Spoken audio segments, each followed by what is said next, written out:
নাটোরের লালপুরে সাজিদ জুট মিলসে সংগঠিত চাঞ্চল্যকর ডাকাতির ঘটনায় লুণ্ঠিত মালামাল সহ আন্তঃজেলা ডাকাত দলের 6 সক্রিয় সদস্যকে গ্রেপ্তার করেছে পুলিশ। মঙ্গলবার 23 জুন নিজ কার্যালয়ে আয়োজিত এক প্রেস ব্রিফিংয়ে এ তথ্য জানান পুলিশ সুপার শরীফুল হক। তিনি জানান, মামলা দায়েরের পর দ্রুততার সঙ্গে তদন্ত করে ডাকাত দলের 6 সদস্যকে গ্রেফতার করা হয়। একই সঙ্গে উদ্ধার করা হয় লুণ্ঠিত মালামাল এবং ডাকাতির কাজে ব্যবহৃত যানবাহন ও সরঞ্জাম। গত 30 মে রাতে লালপুর থানার অর্জনপুর বড়মহাটি ইউনিয়নের শ্রীরামগাড়ি এলাকায় অবস্থিত জুট মিলটিতে 12-14 জনের একটি সশস্ত্র ডাকাত দল প্রবেশ করে। ডাকাতরা মিলের একজন মেকানিক্যাল ইঞ্জিনিয়ার সহ 4 জন স্টাফকে মারধর করে হাত পা ও চোখ মুখ বেঁধে আটকে রাখে এবং প্রায় 83,60,000 টাকার মালামাল লুট করে ট্রাকে করে পালিয়ে যায়। ওই ঘটনায় জুট মিলের মালিক সাজিদ মল্লিক বাদী হয়ে লালপুর থানায় মামলা দায়ের করেন। ঘটনার পর পুলিশ তদন্তে নামে। পরবর্তীতে গোয়েন্দা তথ্যের ভিত্তিতে পাবনা জেলার আটঘরিয়া এবং পাবনা সদর থানা এলাকায় অভিযান চালিয়ে ঘটনার সঙ্গে জড়িত 6 জন ডাকাতকে গ্রেফতার করা হয়।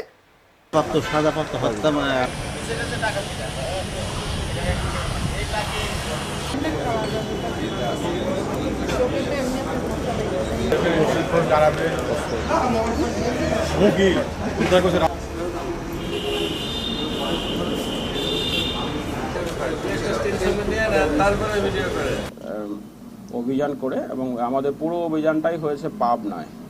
আমাদের এখানে নাটোরের সংশ্লিষ্টতা খুবই কম। ওখানে আমরা ডাকাত দলের 6 জনকে গ্রেপ্তার করেছি ইতিমধ্যেই, এবং আমরা এই মালামালের এজাহার অনুযায়ী আংশিক মালামাল আমরা উদ্ধার করেছি।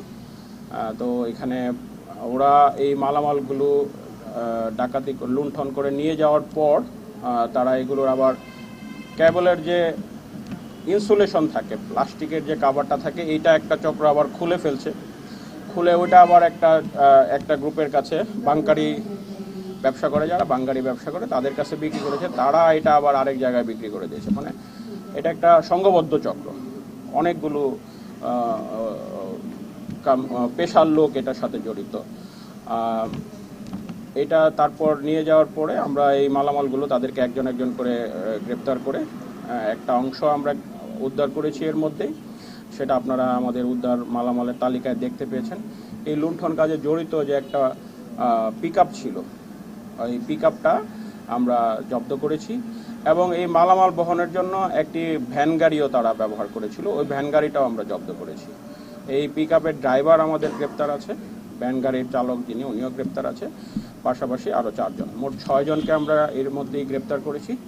আর পুরো চক্রটা সম্পর্কে আমাদের কাছে এখন পর্যন্ত যেটুকু তথ্য আছে সেটা নিয়ে আমরা কাজ করছি। বাকি যারা আছে এই ডাকাত সংঘবদ্ধ চক্রে, পুরো চক্রটাকেই গ্রেপ্তার করার জন্য আমাদের অভিযানিক দলের অভিযান অব্যাহত আছে।